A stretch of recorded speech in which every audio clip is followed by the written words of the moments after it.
But you know what? It's payback though, because I threw a Batman card at my brother's head and split his forehead down the middle. This is before he broke your nose? Yeah, we was kids. Nah, he was just trying to get you back, man. I've been messing him up all his life, but by accident.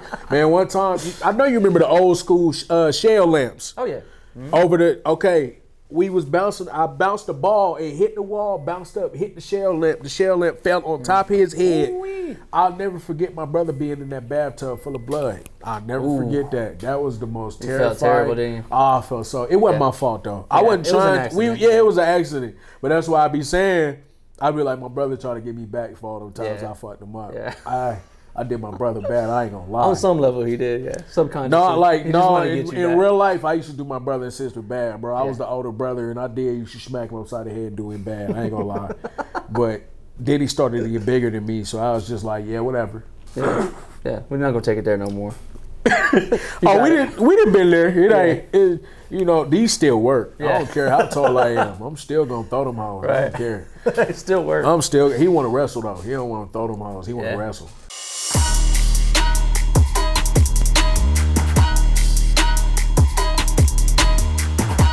Welcome into J Raider TV. I am J Raider. This is a special edition of Entrepre.Doer, episode 4. We're going to talk about the artist, the man, the myth, the legend, Takeez, and White Spoken 3 EP. Talk your talk. Where can they find you? Yes, sir. You can find me on everything official Takeez. Official Takeez. You know what I'm saying? White Spoken 3 out now. Bah! Yeah. So you think the nose breaking and the sinus had anything to do with your delivery? No, that came from the sternotomy I had.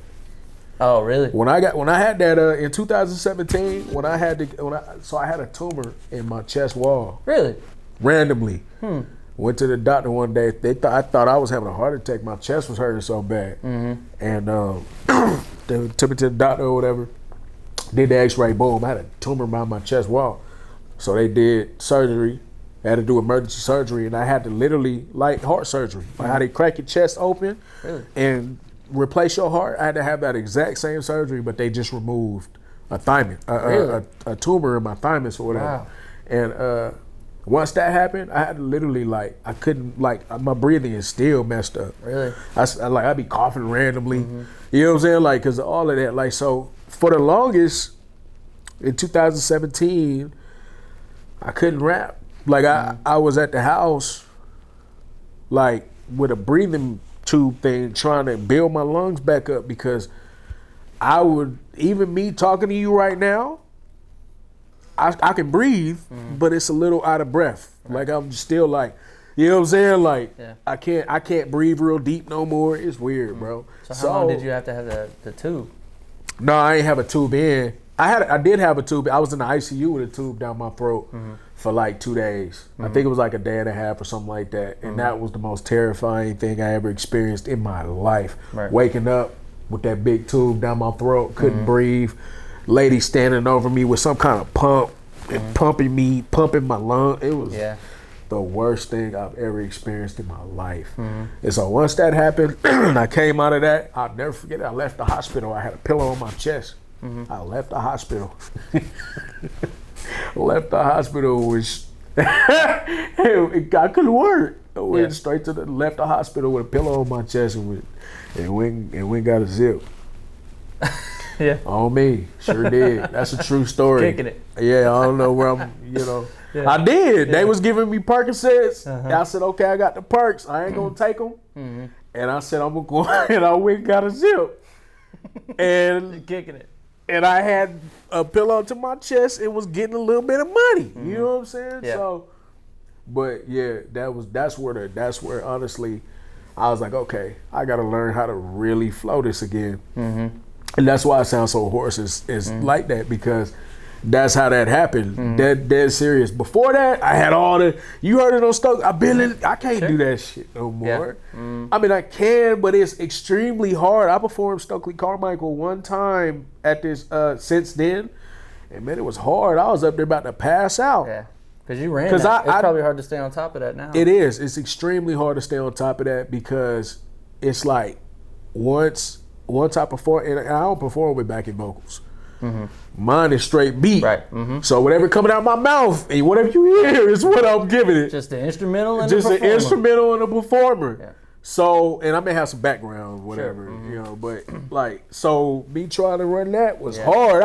I've been there, and Menace was like, when I got done, Menace was like, "You good?" I said, "Boy, I'm finna die. Like, I'm finna die. Like, I'm trying to breathe and I can't breathe." And he was like, "Man, you need an inhaler or something?" I was like, "Nah, bro, it's just my chest was hurting real bad." So you didn't perform it again after that? Since then, no, I have not performed that song. So I had to change my whole rapping style. I was gonna say, so what's that like, having to change for changing styles, basically? I mean, the way that you rap now fits you, obviously. That's why I was gonna say it was a blessing. For sure. So talk about what that was like, man. Complete blessing, man. I went on like Shorty Deuce. When I dropped Shorty Deuce, a lot of people don't know that was Bandcamp. Like, that was literally like boot Bandcamp for me. Like, I literally, from that time I had that surgery, everybody counted me out, was talking crazy about me because, you know, the Jay-Z situation that happened or whatever. And y'all can do your Googles on that. I don't want to talk about that. Do your Googles. Yeah, do your Googles on that, because that's all over. If you're from Oklahoma, that's all over the internet. Yeah, we moving on. Yeah, so I got scammed with the Jay-Z situation. So everybody was talking crazy. I ended up in the hospital with this chest thing going on. Everything was bad. They was trying to say I had cancer. 2017 was the worst year of my life. Yeah. So I go ahead and I situate that or whatever. And I said, all right, well, you can't rap fast anymore. Like, you can do a little bit. Like, I can, if I'm in the studio, I could probably do it. But trying to stand up and engage a crowd and all that, I can't breathe. Right. Just can't. Like, in the studio, I can chop it up. But I have to tell myself a lot of times now, like, can you perform that live? If you can't, don't do it. Right. So I have to stop myself and say, all right, reformulate this verse, because you can't do this live. You just can't. So mid recording, mid writing, you have to remind yourself of the future. Like, when I perform this is going to be rough. So sometimes, I be wanting to go crazy again. Don't lie. I be wanting to, you know what I'm saying? I like the Resilient, the Beezy Math song I just did. That was probably the fastest I've rapped in a minute. You caught up eye for a fresh ass moon, keep still. I'ma hold this wick to the cat. That was really, I want to perform that, but I know it's gonna be rough. Right. But I enjoy that verse. But if you listen to it, I give myself space. I was a great bit of food fight, great bit balls in the night. Like, that's why I do a lot of pausing now. Yeah, you ran that though. Appreciate it. But I did notice the cadence is unique, and I didn't know that backstory on why. But that was one of the notes that I made in my mind when I listened to it, is, you know, the pauses in the cadence is what makes this verse run so good. I appreciate it. But I didn't know that backstory. That's wild. So let's kind of run it back. Your first project I knew about was White Spoken. Was that not the first? That's the first one you knew about. The first one was, I dropped Controversy. Okay, I remember that title. That was my first rap mixtape. Before that, I had a mixtape called Dedication. That was me singing. It was like a couple songs or whatever. I started rapping because the homie tricked me into rapping. Sound like a good story? What's that story? No cap. He tricked me into rapping, man. He was like, at the time, shout out to my nigga Hayes. He was like, hey,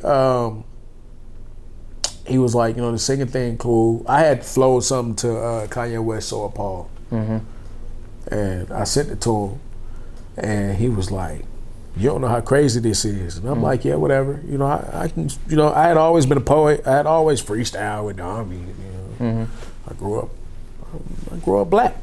So we all rap. Most of the time, you know, everybody freestyle in the black community. One time or another, you gonna freestyle as a black man growing up. So it wasn't foreign to me. And he was like, nah, you don't understand how fire that is, for real. He was like, man, give me a mixtape. I said, nah, bro, I'm a singer. I want to sing, bro. I'm not trying to do no rapping. Like, rapping lame to me. I don't want to do that. Everybody rapping. I don't want to do that. I sing. That's what I do. You know what I'm saying? Nah, give me a mixtape. I said, okay, hey, he bothered me and bothered me and bothered me and bothered me. I said, okay, hey, you know what? I'll give you one mixtape, brother. I'll give you one. And at the time, I'm not going to lie, he was working on a mixtape with, shout out Louis P. He was working on a mixtape with little Louis P. And I was a little jealous. I was like, yeah, well, he's always talking about Louis P. hard, this, Louis P. I'm like, yeah, okay, I'm going to show you something. He was, and that's how he kind of got me. He was like, well, show me you can do better than Louis P. then. And I put out that controversy. Totally different style from Louis P, by the way, because I was East Coast influenced.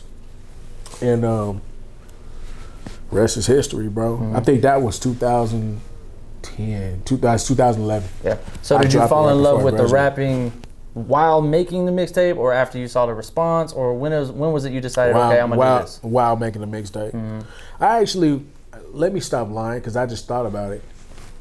I didn't want to say lying, but let me think about it. Like, I think I was in love with rapping before that, really and truly, because I ain't gonna lie, I was battling everybody in school. Everybody. You can get it at the park. You can get it at lunch.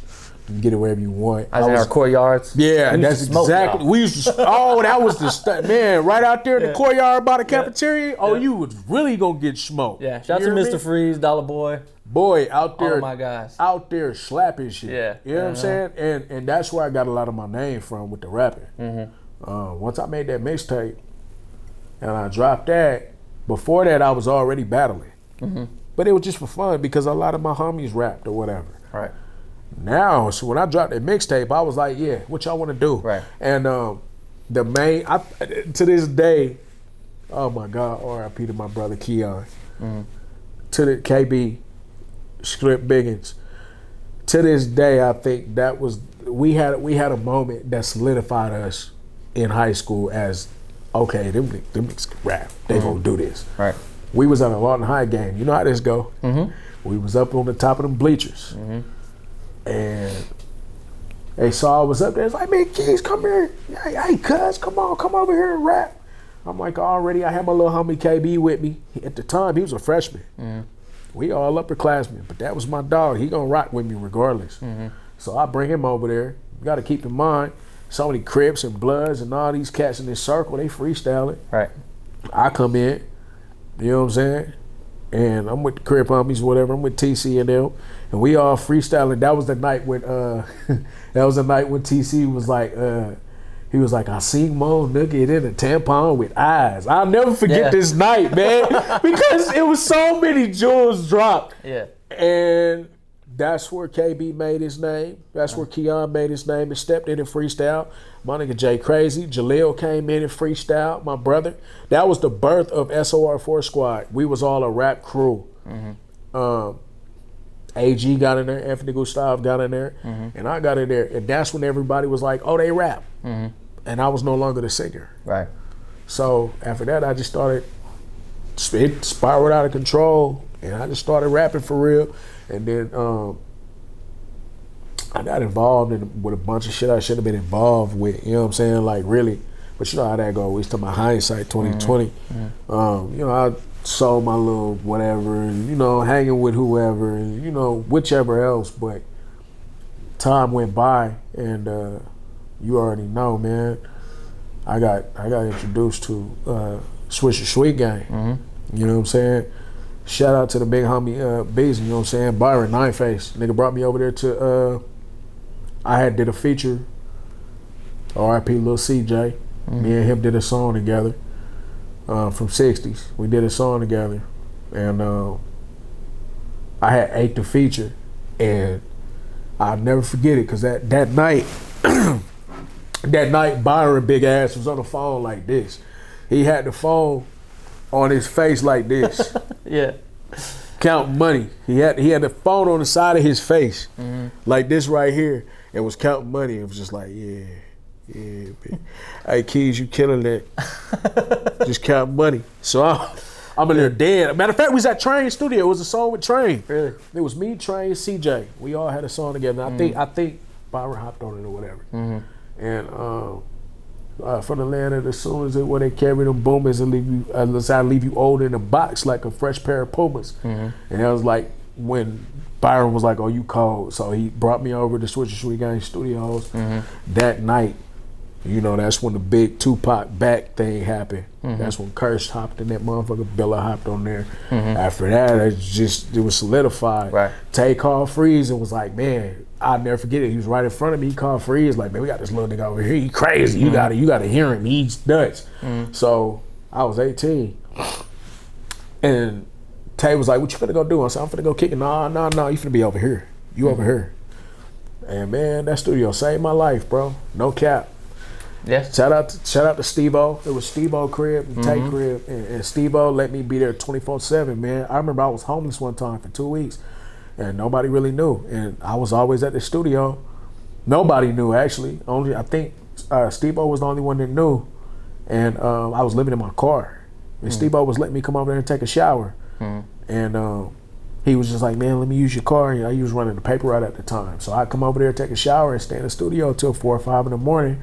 I get up, go to work, go to school.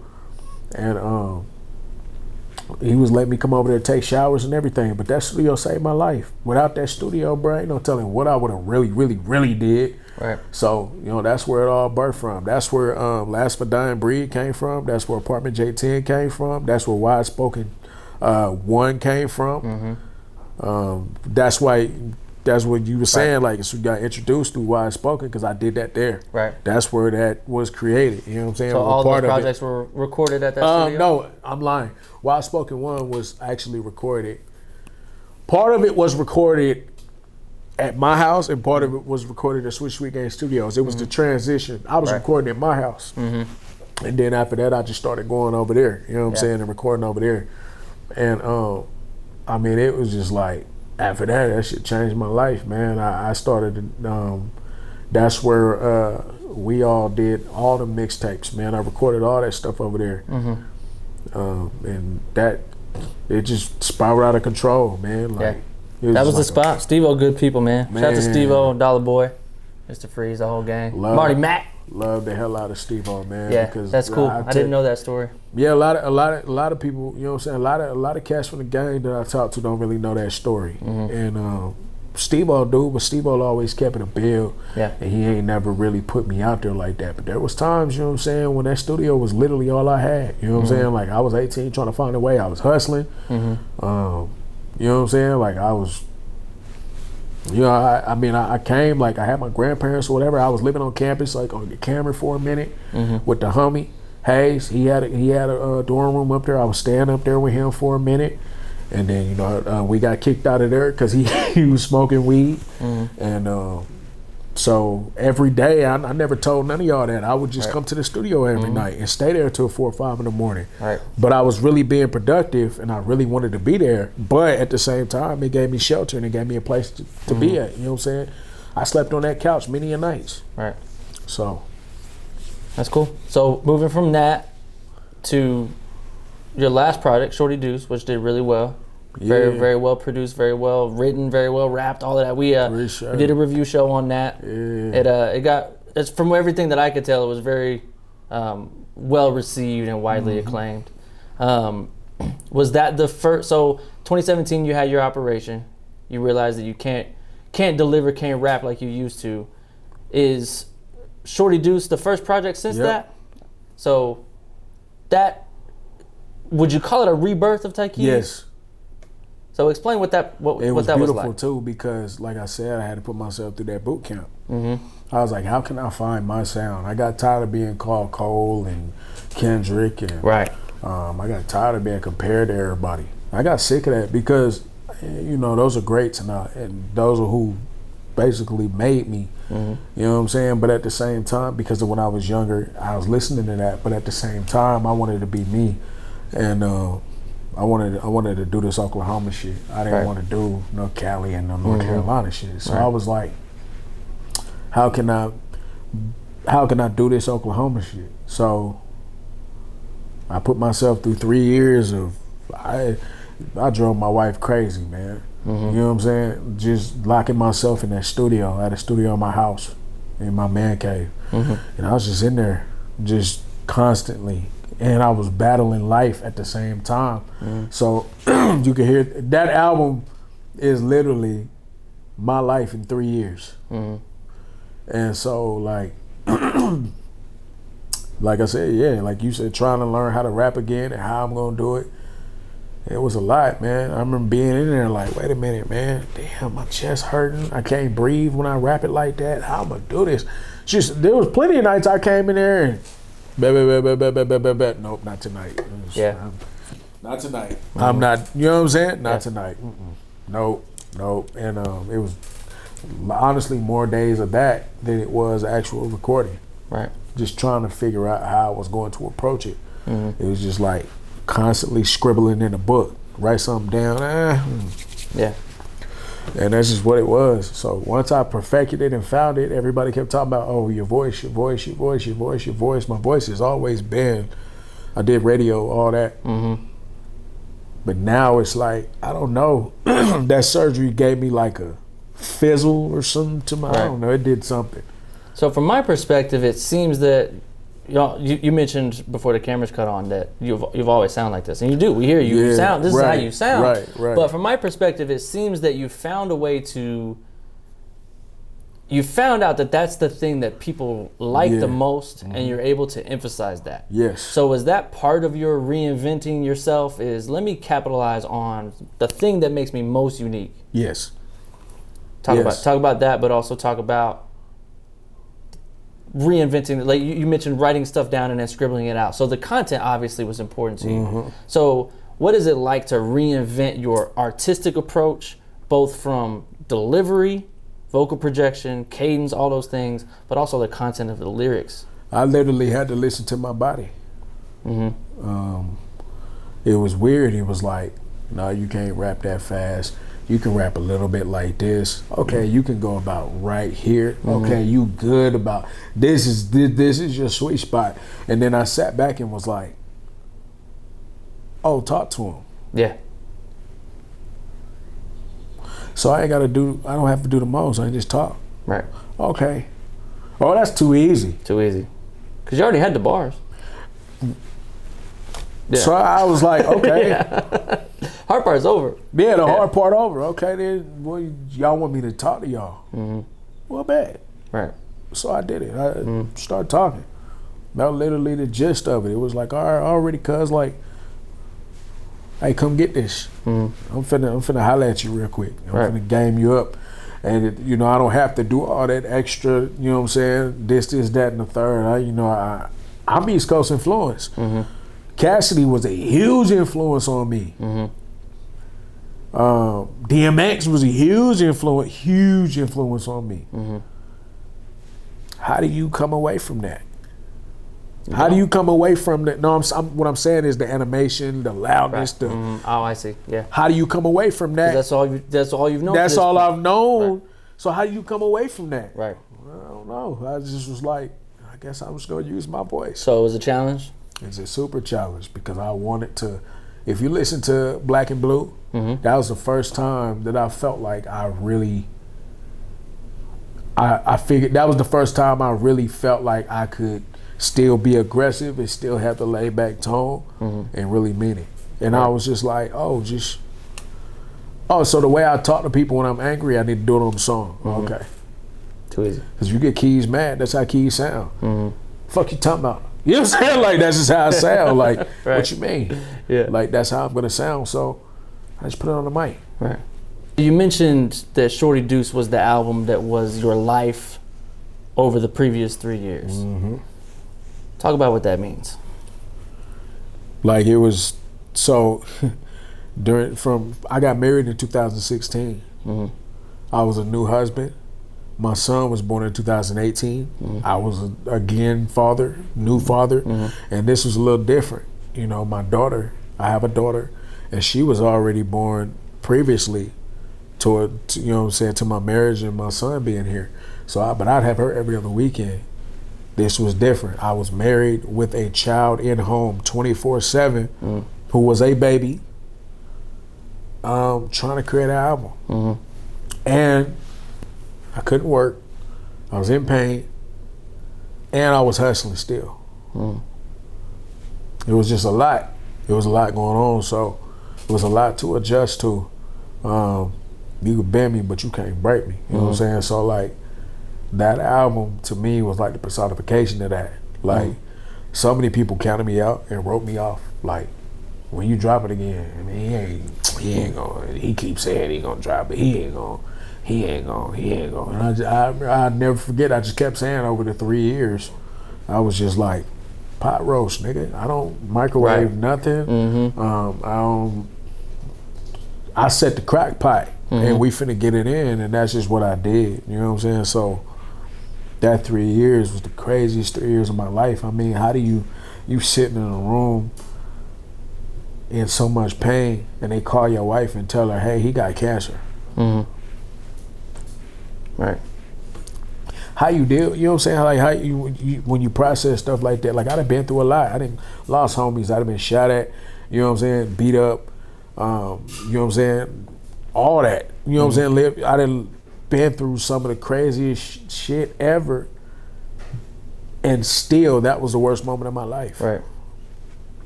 You can bend me, but you can't break me. So Shorty Deuce was like, and then my mother, it had been 20 years since she passed. And I kept telling myself, I was like, man, I'm being tested. I'm growing. These are growing pains. I can just feel it. It was just something in me kept saying, man, this is what's making you. You going through this for a reason. Yeah, I'm not religious. I'm spiritual. But I just kept going like, man, like, this is different. Something is coming out of this. Something got to come out of this. Like, I could just feel it. It was just different. It was just written on the wall. And everything at once. The people counted me out. Me dealing with being a new father, a new husband, trying to figure out how to be a good husband, how to really. And then not only that, I was young. I was just coming into adulthood for real. I was like 23 years old.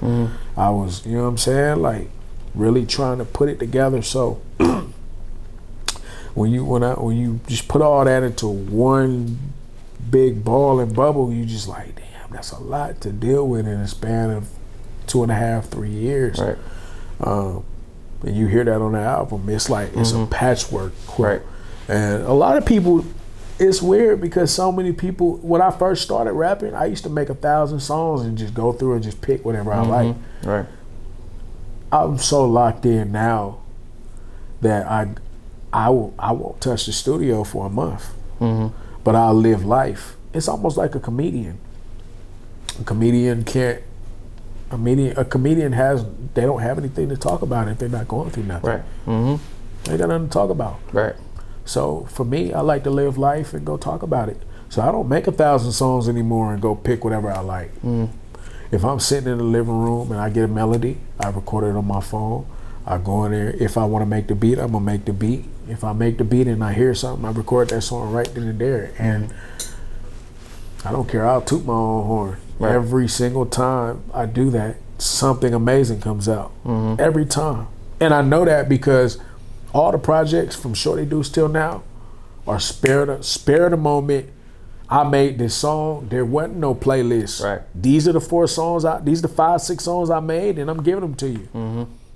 And every time people are like, oh, these are just crazy. And I'm like, okay. Yeah. We're not just rapping to rap no more. Nah. Got something to say now. We talked about that before the cameras turned on too. It's about evolution, making sure that you elevate and you get better every day. And like I told you before, you know, it's evident in Shorty Deuce and also White Spoken 3, which we'll get to in just a second.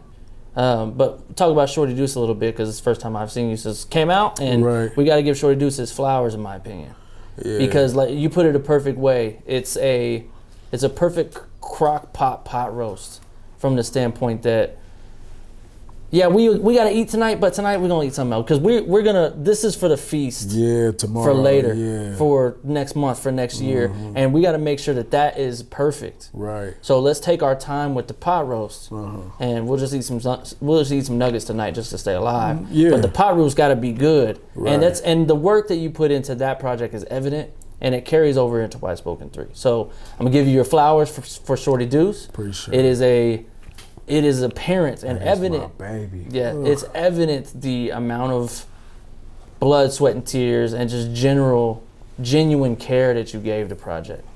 And so, congrats on Shorty Deuce. Wonderful album.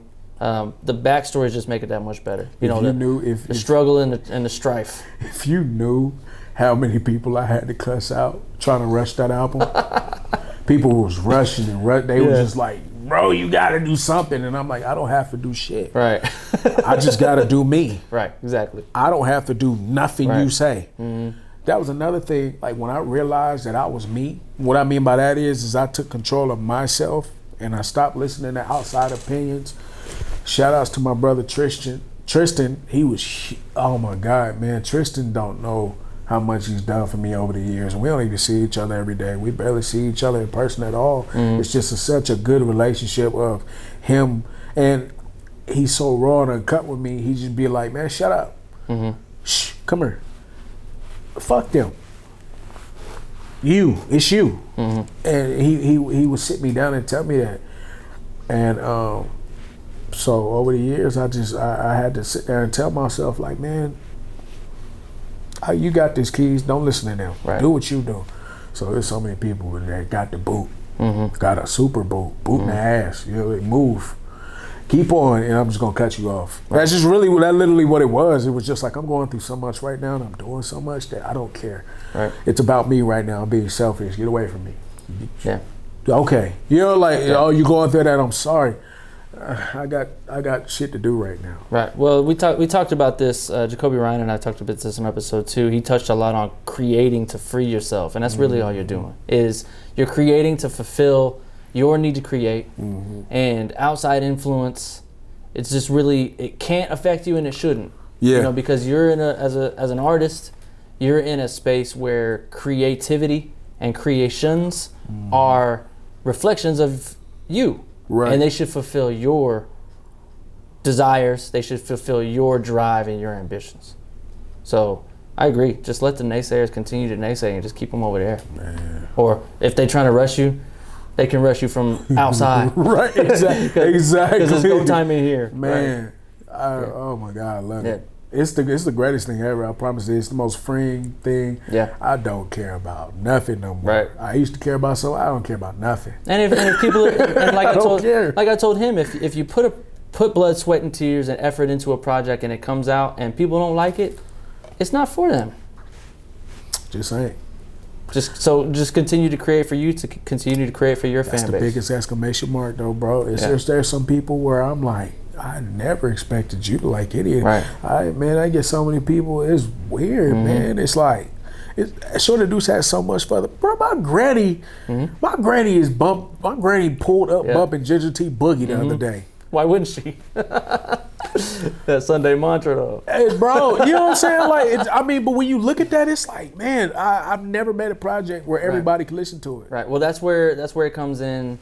There's two sides to it, right? You may put it out for a certain collection of people, and some of them may not even like it. The other side of it is you put it out, and there's people that you would never even expect to turn it on that love it. So what you do is you create because it's your truth, and you put it out, and whoever latches on, and now it's time to move on to the next one. Right. So moving on to the next one, Why Spoken 3. Right. What's the feedback so far? Man, it's been amazing. Yeah. It's been amazing, man. More of the same as Shorty Deuce. At this point, I feel like I'm coasting. The reason why I say that is just because nobody's surprised anymore that the music is good, and I like that because it's showing me that I'm consistent and I've mastered my craft to a certain point to where now I'm still going to grow and get better always. But I'm at a point now where if I wanted to cruise control it, I can cruise control it. And what I mean by that is like not get mundane or repetitive, but when it comes down to it, I'm not worried so much about the creative process anymore because it comes natural. I'm not forcing anything, and now when it comes out, it's gonna sound good. Right. And there's a bit of a wave to ride right now too, because Shorty Deuce is 6 months old, maybe? Yeah. 6, 7 months old. So the hype is still there, and I think it's a good move to put out another project that connects to the next one. People don't get it confused, man. I'm finna do some things for Shorty Deuce. I didn't mention I had lost my job as soon as it dropped. Oh, really? Yeah, like when it dropped, I ain't lose it. I quit. Yeah. I quit. I couldn't take it anymore. My boss was racist. He was a bitch. And so I literally left work one day and didn't go back. But I wasn't planning for that. And I had literally just dropped it. Yeah. So I didn't put no money behind it, nothing. It did all that organically. Yeah. I just wanted. So with that being that way, now I'm back working and I'm getting money from music and getting money from here and there, whatever else. I am gonna do something and put Shorty Deuce back in the spotlight real soon. Don't count it out. I honestly think I'll probably pull it and re-release it, and then I'll have some videos and some visuals and things like that for it. A lot of people mad at me because they think I'm neglecting it. I'm not. Nah. I'm not. I'm just continually creating. Right.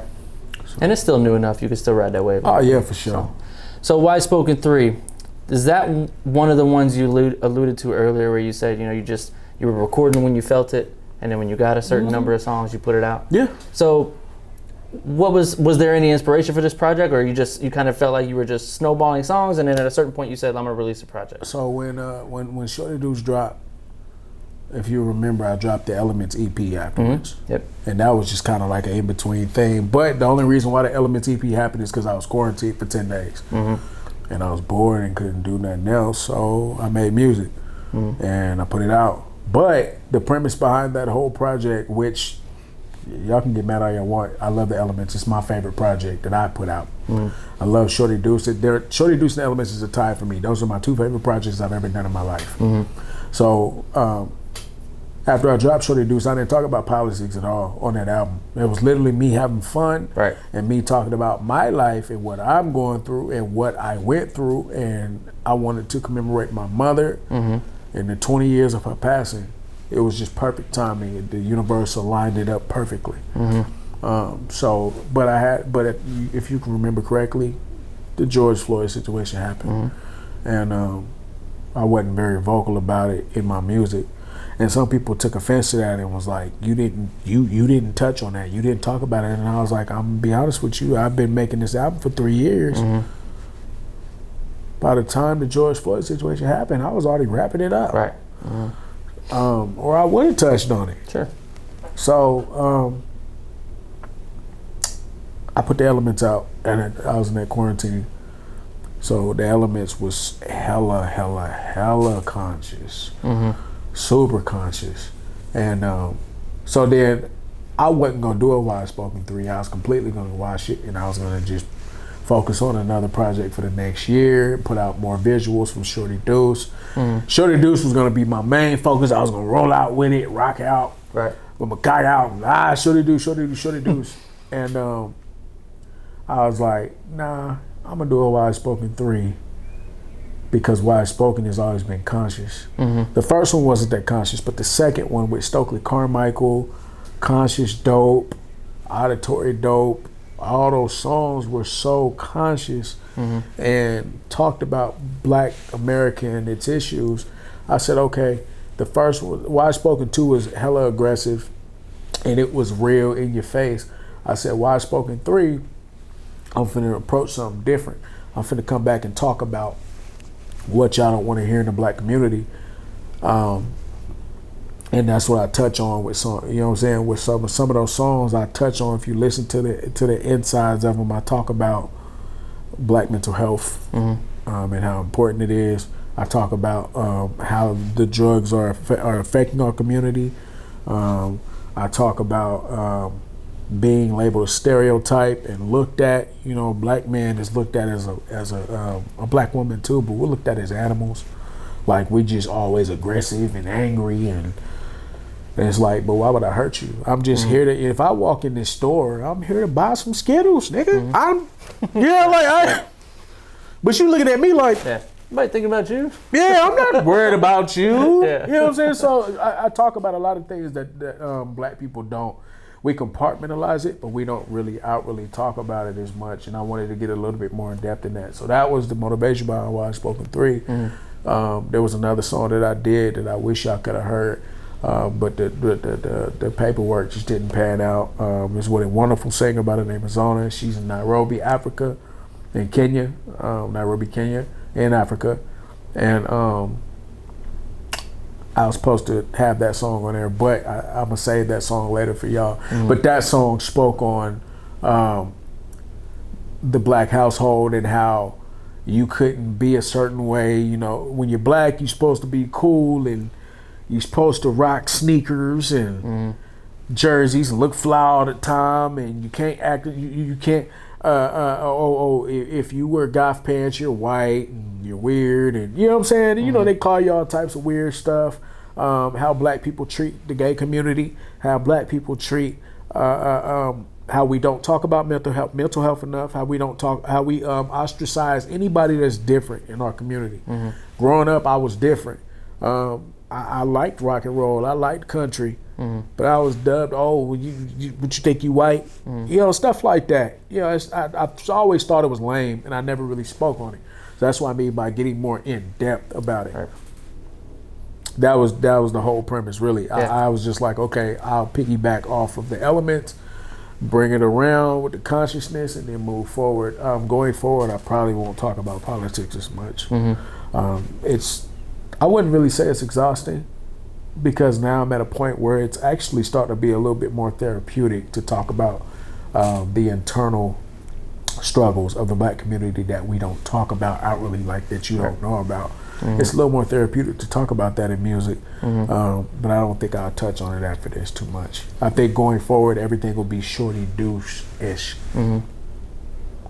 I think that's a good plan, but I also think that there's another side to that too. Is, you know, you may feel like you've done well at expressing the things that have happened to this point, but as things continue to happen, you know, I'm not going to cut it completely. You may need to hear it from you. Yeah, I'm not going to cut it completely. It's just this is the last full conscious project. I see. Okay. Yeah. Like, I'm not going to do a whole wide spoken 4. There ain't going to be no 5. There ain't going to be no 6. Right. Mix it in there with the other stuff. Yeah, it's just going to be, you know, I'm going to sprinkle it. You know, I'm going to pepper it up. And that's just what it'll be. Yeah. Well, those are good things to touch on. I think that obviously we're in a culturally polarized climate. Everyone's at each other's necks for one reason or another.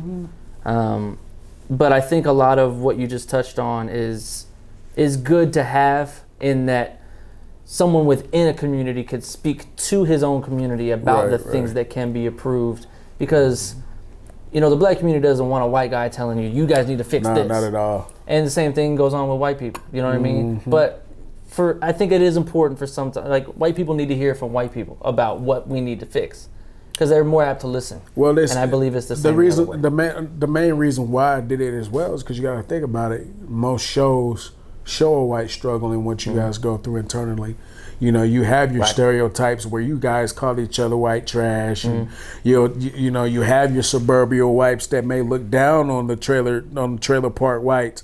Or, you know, you see a lot of that in media. You see a lot of that in books and all that, in movies. You see a lot of that.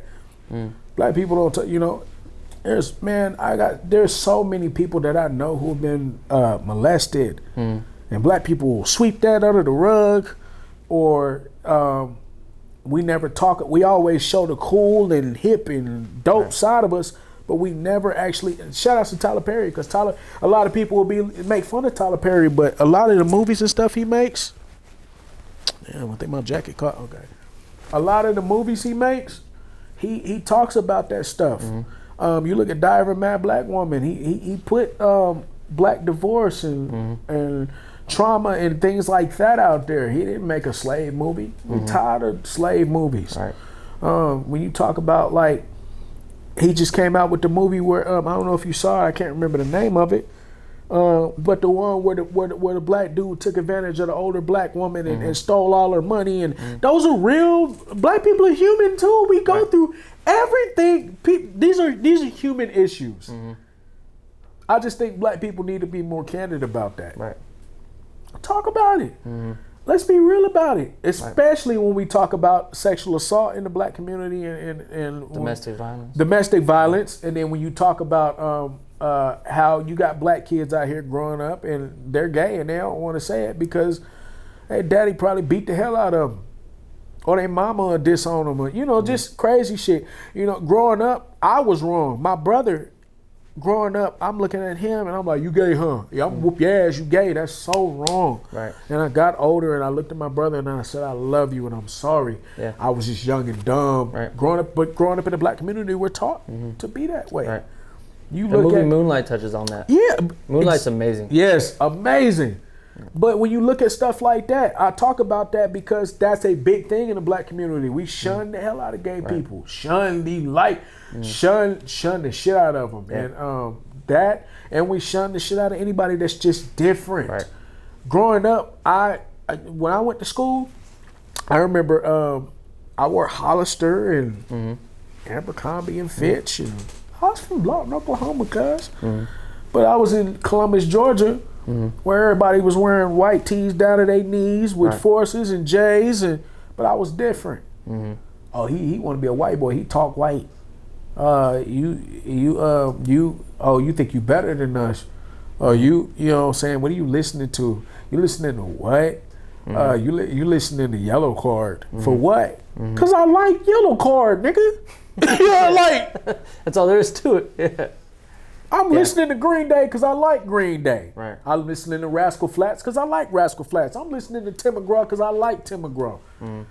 Black stoners, meaning the gothic blacks, black people who are gothic and all that. Nerds, black nerds are coming to light now. We used to get clowned. Yeah. You don't read no damn comic book. Right. You doing what? Yeah. My boy, if you don't pick this football up, if you don't pick this basketball up, if you don't come rap, all that stuff is fake. That's false. That's a false narrative. We can be anything. And that stuff needs to come to light, man. A lot of people, in the black community, be trying to act like that shit don't exist. And I be looking at grannies and what I say on this song,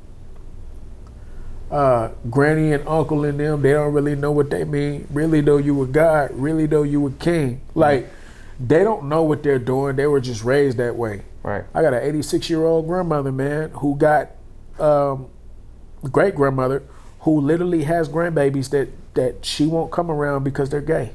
That's wrong. But that's old school. You can't blame her. She set no ways. That's how she was raised. I'm gonna be honest with you. Every white person I've ever met in my life has always been more open. When you look at black people can't say certain things without saying pause. White guys, suck my dick, man. Or they'll make, you know what I'm saying, or say, you know how it go. You know how it go, right, man. Y'all joke around with each other and somebody go to sleep and y'all take a carrot and put it in his mouth. And be like, hi, you sucking on a cock, or whatever. Yeah. But black people will be like, oh, he's gay. Right. No, he's not. He's just playing with his homie. Right. I'm not gonna do that. Right. But at the same time, I understand it. Yeah. And I think black people should be more, let people live, man. I was gonna say, moral of the story is just let people live and mind your business. Let people live and mind your business, yeah. and black people are not good at that. And I think a project like that brings those things to light, and even if it's just seed planting at this point, even if they don't immediately say, you know what, you're right, I'm sorry, you can plant seeds in people's lives, and eventually they can blossom into something that that you planted a few years back. Facts. So those types of projects are important. The elephant in the room, Patriot Games. Let's talk about it. Patriot Games. Obviously, shout out to Scholar for Kid Visuals. Yeah. Mariah doing her thing out here in Lawton. You had Knuckles in the video. Yeah. Shout out to Knuckles. Talk about Patriot Games. What obviously we know the climate of American society is what inspired the song and the video. Great song, great video, great message. A little bit of, what's the word I'm looking for? A little bit of accelerating the fuel on the fire as far as the polarization of America. Pissed a lot of white people off, probably. Oh yeah, for sure. And that's okay to say because it's true. We know that it's true, and that's mid-key to high key is probably the point, right? Yeah, definitely the point. So talk about what inspired that. Talk about what you meant to get across with it. Did you succeed in getting that across? Shock value, man. Period, point blank. Shock value. So I'm not a gimmicky person, but I did it on purpose because I was like when Biden came into office, well, he was about to win office and all that. At the time, I think I made Patriot Games in like October. And it came, a lot of people don't know it released first in like November. It wasn't even a single or nothing for the next project. It was just something I created that I felt like people needed to hear at that time. Because it was a very tense time. It was around election time. Proud Boys and them was talking crazy. Yeah. Civil War, we're gonna do this, we're gonna do that. Capitol. Yeah, you know, the insurrection and all that. Yeah. You know, this insurrection happened after. And you looking at that stuff, I'm looking at this shit and I'm just like, well, y'all want to get out here and talk crazy? I'm gonna talk crazy. Right. I'm gonna put out something and I'm gonna make you live all that. And I want you, and I'm say this right here too. Anybody that's feeling some type of way, when you see me, get off what you're mad at. I don't care.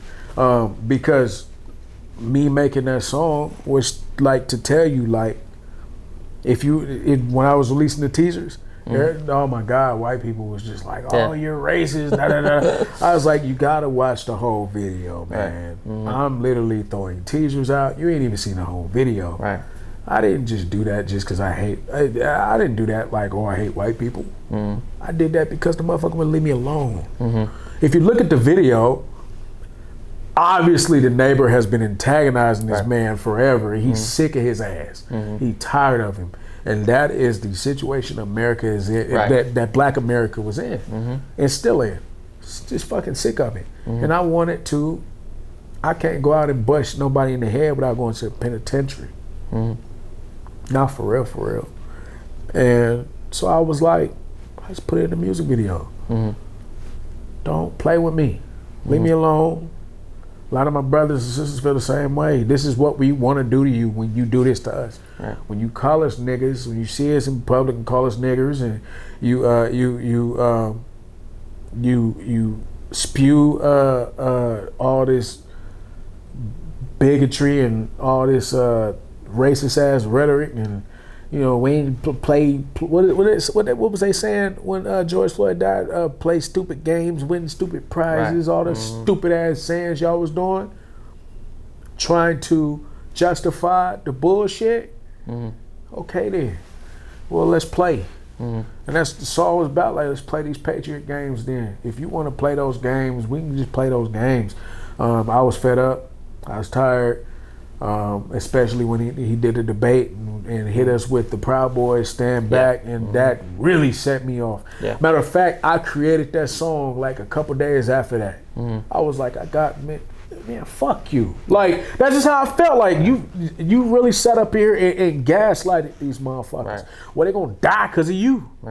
When they run up, they're gonna die. Like, that's just what it is. Like, if they pop off, it's not gonna be as easy as you think. So I wanted to take that and show the anger of Black. If you look at that video when I scream at him, that was a real scream. Knuckles ain't know I was gonna do that. I literally came up and screamed and aped on him because I wanted to really show that anguish and pain for real. I've been on Clubhouse with this lady. She's been a police officer for like 20 years. She about to retire. And me and her, for the first time, I don't like the police at all. But she has such an inviting spirit, and she literally let me get my piece out and even agreed to some of the things I said. And it took me back. I was like, damn, I thought I was gonna come in here and blow this room up. Man, that lady, she accepted me with open arms and said, no, come here, I feel you. Now let me tell you my side. And she did. And that's the thing, like, nobody's begging you to watch the Patriot Games video and understand it or even agree with it. No, not at all. But all we need as people is perspective on what it may be like to be the other person. And if you watch a video like Patriot Games, or you listen to a project like White Spoken or The Elements, or you watch a movie like Moonlight, you know, approaching these pieces of art from another's perspective is key to understanding people. You're not going to agree with everything. We don't agree with each other on everything. Because we live different lives.